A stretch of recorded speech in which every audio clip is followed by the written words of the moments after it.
Hello बच्चों, कैसे हैं आप सभी। उम्मीद करते हैं आप सभी अच्छे होंगे। राइट। तो पिछला लेक्चर में जहां से हम लोग स्टॉप किए थे वहीं से हम लोग कंटिन्यू करेंगे। तो पिछला लेक्चर में हम लोग नागरिकता अधिनियम 1955 के तहत किस आधार पर नागरिकता मिलती है उसमें से दो आधार समझे थे, एक जन्म से, दूसरा वंशानुगत से। आज हम तीसरा आधार समझने जा रहे हैं, ठीक ना। वह है पंजीकरण द्वारा।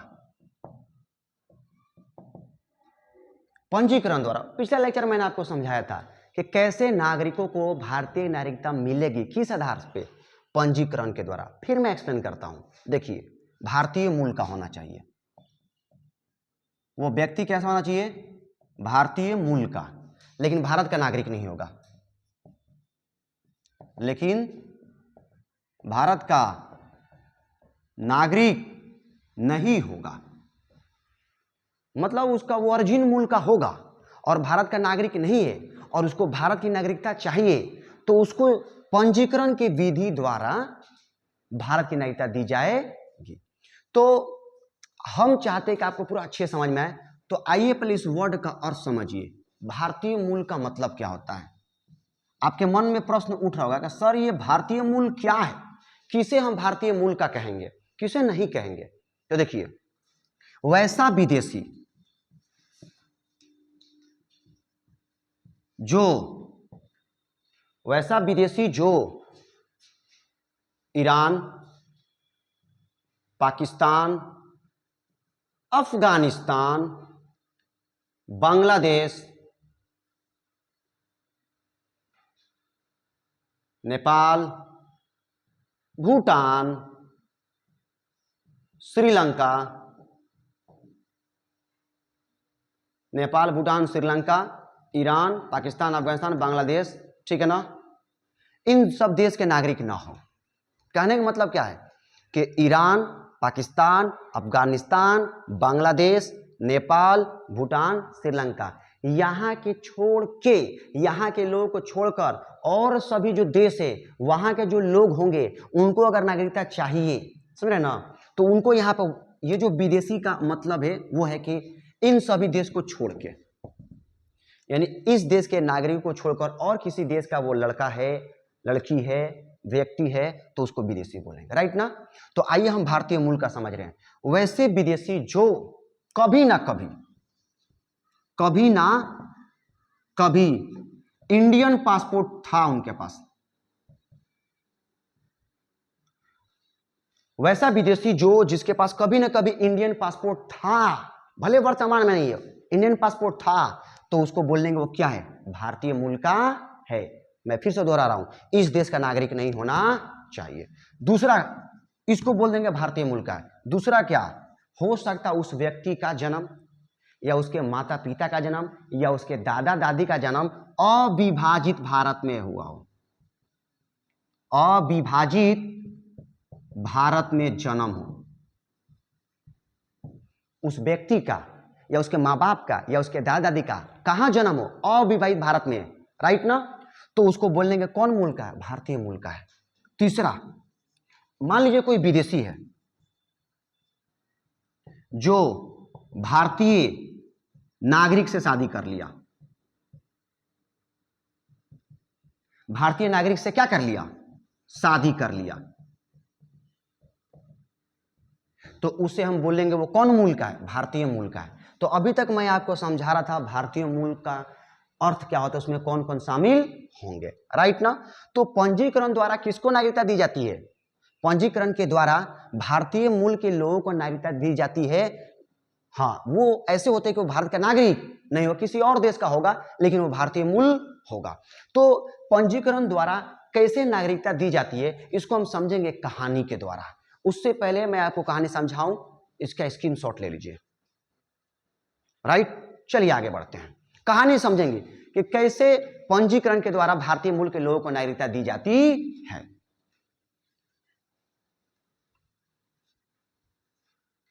दो परिवार है, परिवार 1, परिवार 2। ये लोग भारतीय हैं, पति पत्नी है इसमें भी और इसमें भी पति पत्नी है।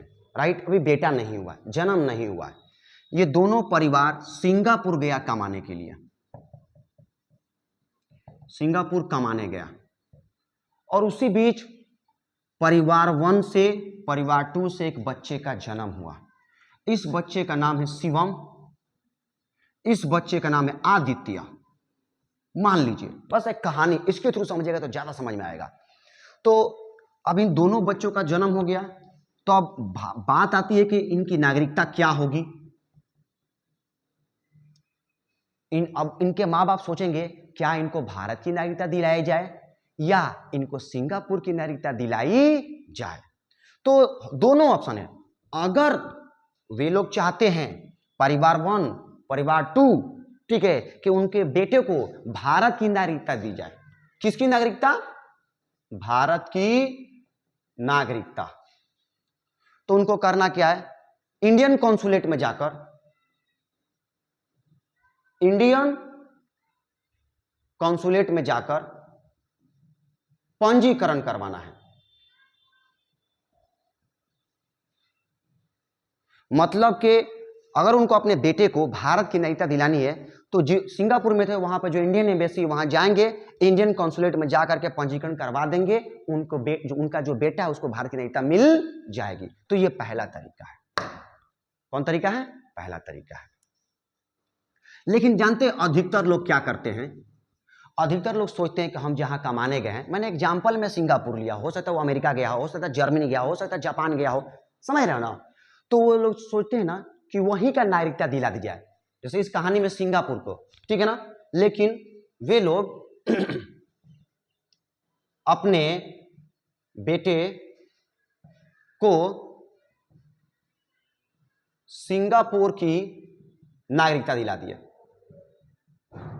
नागरिकता दिला दिए। तो इनका जो बेटा है शिवम, राइट, अभी हम शिवम पे ही चलते हैं। इनका जो बेटा है शिवम, ठीक, वो कहां का नागरिक हो गया? सिंगापुर का नागरिक हो गया। अब सिंगापुर का नागरिक हो गया। अब शिवम जो है बड़ा होता गया और 18 साल का हो गया। कितने साल का हो गया? 18 साल का। और शिवम तो कहां का नागरिक है? सिंगापुर का नागरिक है। तो आप लोग बताइए, क्या शिवम को भारतीय नागरिकता दी जा सकती है?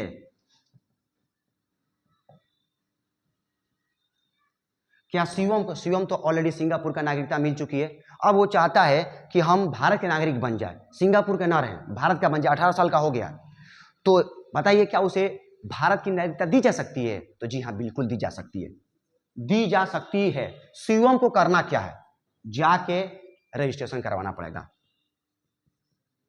भारतीय नागरिकता के लिए रजिस्ट्रेशन कराना पड़ेगा। वो रजिस्ट्रेशन करवा देगा, भारत का नागरिक हो जाएगा। तो ये था नियम नंबर 2। पहला आधार ये था, दूसरा आधार ये है कि कैसे नागरिकता मिलेगी। अब आगे कहानी को आगे बढ़ाते हैं, कहानी को आगे बढ़ाइए। इस बच्चा को मिल गया। ये परिवार 1 जो था ना, अभी इसका बात ही नहीं कर रहा हूं, परिवार 2। आइए परिवार 2। अब परिवार 2 जो था ना वहां पर 2-4 साल रहा, ठीक है ना, चला आया। तो ये वही मैं क्या समझाता, जब चला आया तो शिवम को तो पता नहीं था कि भारत का नागरिक है, वो तो सिंगापुर का नागरिक था। तो क्या उसे भारत की नागरिकता दी जा सकती है? तो जी हाँ, बिल्कुल दी जा सकती है। उसको क्या करना पड़ेगा? भारत के नागरिकता के लिए रजिस्ट्रेशन करवाना पड़ेगा। अब आइए हम परिवार 1 पे चलते हैं। परिवार 1 सिंगापुर में ही बस गया। परिवार 1 कहां बस गया? सिंगापुर में बस गया, और उसे वहां की नागरिकता मिल गई। मतलब आदित्य जो था और उसके जो माँ बाप थे वो सिंगापुर में बस गए, यानी वो कहां के नागरिक थे? सिंगापुर के।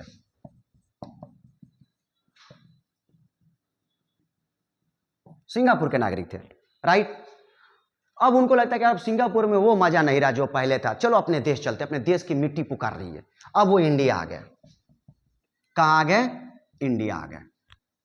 तो आप बताइए, क्या परिवार 1 के जो लोग हैं उनको भारत की नागरिकता दी जा सकती है? तो जी हां, बिल्कुल दी जा सकती है। करना क्या होगा? शर्त क्या है? क्योंकि तो हमारे भारत के नागरिक नहीं थे, ये कहां के नागरिक हो गए थे? सिंगापुर के। तो देखिए शर्त क्या है, अब देखा जाएगा कि इनके पास ओसीआई कार्ड है कि नहीं है। अगर ओसीआई कार्ड नहीं है, अगर ओसीआई कार्ड नहीं है तो पहले वो भारत आए, भारत आकर 7 साल बिताएं, भारत आकर 7 साल बिताएं, 7 साल बिताएं, और 7 साल बिताने के बाद, जो 7 साल था उसको बिताने के बाद वो रजिस्ट्रेशन करवा सकते हैं। रजिस्ट्रेशन कराइए किसके लिए? भारतीय नागरिकता के लिए। कब? जब उनके पास ओसीआई कार्ड नहीं है तब। यह भी तो हो सकता है, ये आधार नंबर 3 है नागरिकता पाने का, ठीक है। यह भी तो हो सकता है कि जिन उनके पास ओसीआई कार्ड हो, 5 साल से ओसीआई कार्ड हो, ओसीआई कार्ड हो, तब उनको नागरिकता कैसे मिलेगी? वो इंडिया आए, भारत में 1 साल यानी 12 महीना व्यतीत करें, 12 महीना समय व्यतीत करें, 12 महीना समय व्यतीत करें, उसके बाद से रजिस्टर कर दे नागरिकता के लिए। आप 1 साल रहिए, 12 महीने उसका साफ करिए, नागरिकता के लिए रजिस्ट्रेशन करवा दीजिए, आपको भारतीय नागरिकता मिल जाएगी। क्लियर हो गया? तो ये तो उनके लिए था। अब इनका जो बेटा जन्म लिया था आदित्य, उसके लिए क्या शर्त है? तो आदित्य के लिए भी वही शर्त है जो इनके माँ बाप के लिए है। अगर आदित्य के पास ओसीआई कार्ड नहीं है, अगर आदित्य के पास ओसीआई कार्ड नहीं है तो पहले भारत में 7 साल बिताए और 7 साल बिताने के बाद रजिस्ट्रेशन करवा ले नागरिकता के लिए। और अगर 5 साल से उनके पास ओसीआई कार्ड है तो 1 साल यानी 12 महीने का समय व्यतीत करे। आदित्य को 1 साल व्यतीत करना पड़ेगा और उसके बाद जा करके उसे भारतीय नागरिकता के लिए रजिस्ट्रेशन करवाना पड़ेगा। उम्मीद करते हैं आप लोग को समझ में आ रहा होगा, राइट ना? आप लोग मैं जो बोल रहा हूं उसको लिखते चलिए, बहुत काम की बात है, राइट। और इसका नोट्स बनाते चलिएगा। आगे आगे देखते हैं, ठीक। अब शिवम के पास, सॉरी आदित्य के पास एक और ऑफर है। ये 3 नंबर पॉइंट था और ये 4 नंबर पॉइंट है नागरिकता मिलने का। 5वां पॉइंट क्या है शिवम के पास, सॉरी आदित्य के पास, कि मान लीजिए एक एक्स्ट्रा पॉइंट दिएगा उसको, शिवम 18 साल का हो गया और उसको भारत की नागरिकता चाहिए, तो भारत में आए, 12 महीना समय बिताए। कितना महीना? 12 महीना टाइम स्पेंड करे और 12 महीना समय व्यतीत करने के बाद भारत के नागरिकता के लिए वो अपने आप को पंजीकृत करवा दे, तो शिवम को आदित्य को नागरिकता मिल जाएगी। उम्मीद करते हैं ये बात समझ में आया होगा, राइट। अब एक और कारण बताए थे आप लोग को, मान लीजिए कोई विदेशी, भारतीय मूल में तो वो विदेशी भी आता है जो किसी भारतीय नागरिक से शादी करता है, तो उसको कैसे नागरिकता दी जाएगी? सोचने वाली बात है कि नहीं है? तो वो भी समझ लीजिए आप लोग। उससे पहले मैं चाहता हूं आप इसका स्क्रीनशॉट ले लीजिए, राइट, ले लिए। चलिए आगे बढ़ते हैं। अब आप समझिएगा, कोई विदेशी भारतीय नागरिक से शादी कर लिया,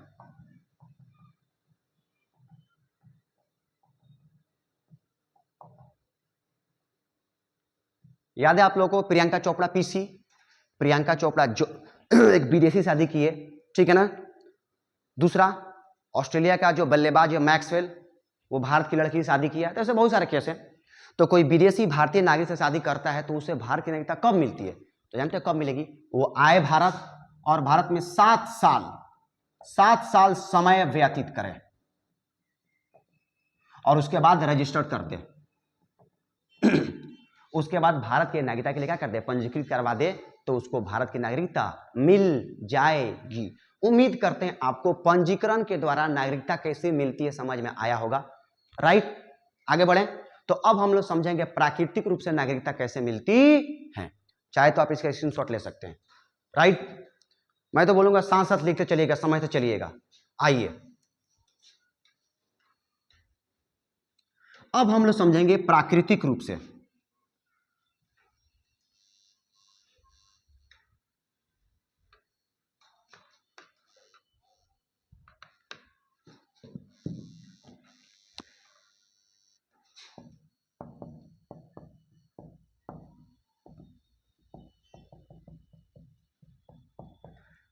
प्राकृतिक रूप से नागरिकता किसको दी जाती है? तो याद रखिए, जो भारतीय मूल का नहीं हो। पहला शर्त है कि भारतीय मूल का नहीं हो, मतलब उसको नागरिकता चाहिए, भारत की नागरिकता चाहिए, लेकिन वो भारतीय मूल का नहीं है, तो उस व्यक्ति को नागरिकता दी जाएगी, लेकिन किस रूप से? प्राकृतिक रूप से दी जाएगी। अब आइए इसको समझते हैं, प्राकृतिक रूप से नागरिकता कैसे दी जाती है। जिसे भारत की नागरिकता चाहिए उसके लिए शर्त क्या है? शर्त ये है कि उसका 15 साल का रिकॉर्ड देखा जाएगा, 15 साल का रिकॉर्ड, और उस 15 साल के रिकॉर्ड में से पहले जैसे मान लीजिए आज अप्लाई कर रहा है, आज अप्लाई किया, कहानी समझिएगा, आज भारत के नागरिकता के लिए अप्लाई किया ना, तो आज से ठीक 12 महीना पहले से भारत में रह रहा हो। कितना महीना पहले? 12 महीना पहले से भारत में रह रहा हो। पहले तो उसका कितने साल का रिकॉर्ड देखा जाएगा? 15 साल का, और उसमें जिस दिन अप्लाई करेगा ना, उस दिन से ठीक 12 महीने पहले तक वो भारत में रह रहा हो। अब बच गया कितना? 15 साल में से 1 साल तो चला गया, तो 14 साल बचा। अब उस 14 साल में से वो 11 साल भारत में व्यतीत किया हो, 11 साल भारत में व्यतीत किया हो, 11 साल ये और 1 साल ये, यानी कुल कितने साल उसे व्यतीत करना पड़ेगा? कुल 12 साल व्यतीत करना पड़ेगा, राइट ना। उसके बाद 12 साल जब व्यतीत कर दिया तो उसको 8वीं अनुसूची, 8वीं अनुसूची, अब आपके मन में उठ रहा है सर 8वीं अनुसूची में क्या है? तो भारत में जो भाषाएं बोली जाती है, संविधान ने 8वीं अनुसूची में एक लिस्ट बनाया जिसमें भाषाएं दी गई है, ठीक है ना। उस 8वीं अनुसूची में लिखित जो भाषाएं हैं उसमें से किसी एक का जानकार हो, किसी एक भाषा का जानकार हो, मतलब कोई एक भाषा आनी चाहिए। उसके बाद उसका कैरेक्टर ठीक होना चाहिए, कैरेक्टर ठीक होना चाहिए, राइट ना। फिर से समझ लीजिए, प्राकृतिक रूप से नागरिकता भारतीय मूल का नहीं होगा, लेकिन उसको नागरिकता चाहिए, तो शर्त यह है कि पहले उसका 15 साल का रिकॉर्ड देखेंगे। उस 15 साल में पहला क्या होगा कि जिस दिन अप्लाई किया उससे ठीक पहले 12 महीने लगातार भारत में रह रहा हो, बच गए जो 14 साल, उस 14 साल में से 11 साल भारत में रहा हो और 1 साल ये, यानी टोटल 12 साल भारत में व्यतीत किया हो। उसके बाद से उसको भारत जो 8वीं अनुसूची में जो मेंशन लिस्ट है, उस लिस्ट में से किसी एक भाषा की जानकारी होनी चाहिए और उसका कैरेक्टर ठीक होना चाहिए, तो उसे प्राकृतिक रूप से भारत की नागरिकता दी जा सकती है, राइट ना। लेकिन यहीं पे एक बात समझिए, राइट, सबको नहीं है, ये सबको सुविधा नहीं दिया गया है।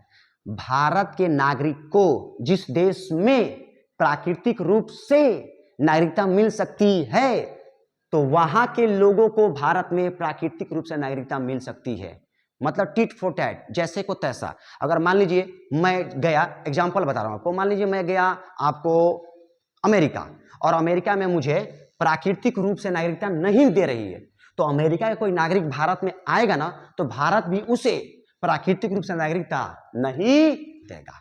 उम्मीद करते हैं ये बात समझ में आया होगा, राइट ना, क्लियर। तो ये था प्राकृतिक रूप से नागरिकता कैसे दी जाती है, इसका स्क्रीनशॉट ले लीजिए। अब हम लोग 5वां आधार समझने जा रहे हैं, ठीक है ना। क्षेत्र समाविष्टि द्वारा,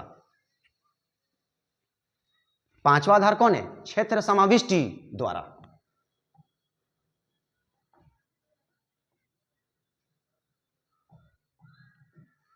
क्षेत्र समाविष्टि द्वारा का अर्थ क्या है? मान लीजिए भविष्य में कोई विदेशी क्षेत्र को भारत अपने में शामिल करता है, तो वहां के लोगों को, वहां के जो लोग होंगे, कौन भारत के नागरिक बनेंगे, कौन भारत के नागरिक नहीं बनेंगे, वो भारत सरकार डिसाइड करेगी उसी वक्त। बस इसका इतना ही मतलब है, राइट ना। उम्मीद करते समय होगा। चलिए आगे बढ़ते हैं। तो हम लोग पढ़ रहे थे नागरिकता अधिनियम 1955। जानते हैं नागरिकता अधिनियम 1955 कई बार संशोधित हो चुका है, जैसे कि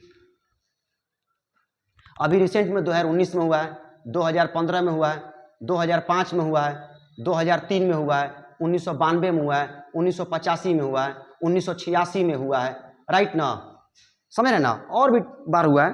तो नागरिकता अधिनियम 1955 कई बार संशोधित हो चुका है। तो ये तो था कि नागरिकता कैसे प्राप्त करते हैं। अब हम समझने जा रहे हैं नागरिकता कैसे समाप्ति होगी। नागरिकता अधिनियम 1955 में नागरिकता कैसे समाप्त होती है। नागरिकता समाप्त होने के आधार, मतलब किस आधार पर आपकी नागरिकता छीन ली जाएगी, खत्म कर दी जाएगी, क्या क्या आधार बताया गया है नागरिकता अधिनियम 1955 में, वो हम समझने जा रहे हैं। तो 3 आधार बताया गया है। नंबर 1 स्वेच्छा से त्याग, नंबर 2 बर्खास्तगी द्वारा, नंबर 3 वंचित करने द्वारा।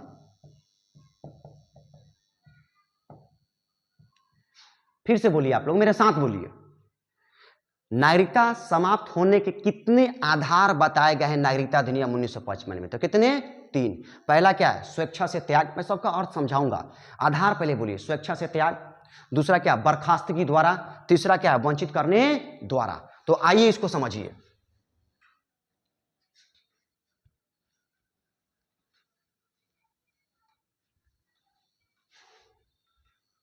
स्वेच्छा से त्याग,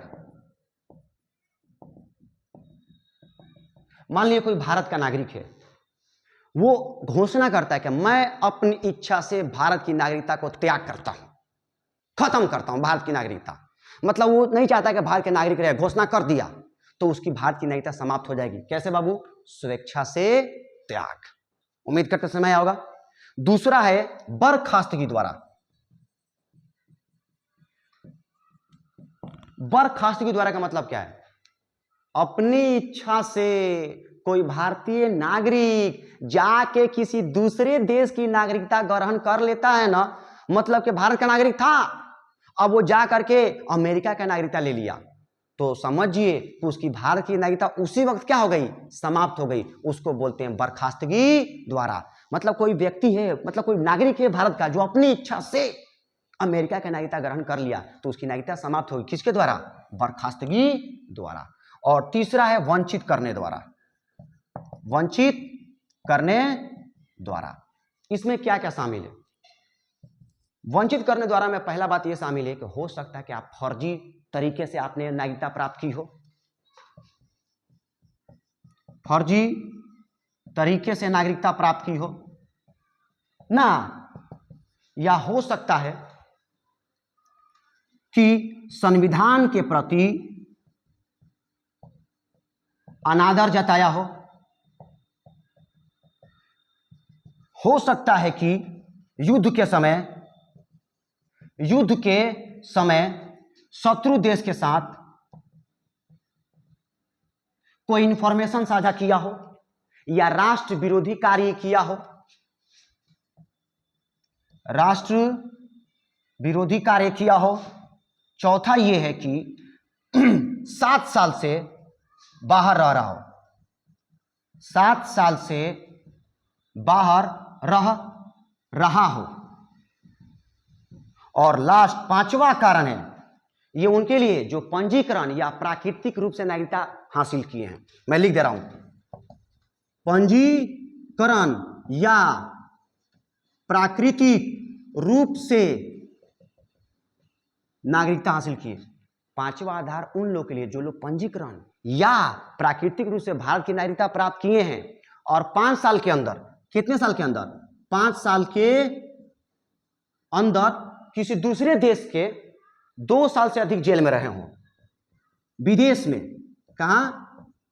विदेश के किसी जेल में 2 साल से अधिक समय बिता दियो, 2 साल से अधिक, 2 साल या 2 से अधिक साल जेल में बिता दिए, तो उनकी नागरिकता खत्म कर दी जाएगी। किसके द्वारा? वंचित करने के द्वारा। तो वंचित करने के द्वारा के कितने आधार है? 5, राइट ना? उम्मीद करते हैं आप लोगों को समझ में आया होगा। अगर आपको चैप्टर समझ में आया, अगर आपको मेरी बातें समझ में आ रही है, तो चैनल को लाइक करिए, सब्सक्राइब करिए, शेयर करिए, राइट ना? वो हमारे मोटिवेशन के क्या है? सोर्स है। तो अगला लेक्चर में हम लोग मिलेंगे यहीं से। अब हम पढ़ेंगे मूल अधिकार। नागरिकता चैप्टर हम लोग क्या हुआ, कंप्लीट हुआ। मिलते हैं, तब तक लिए नमस्कार।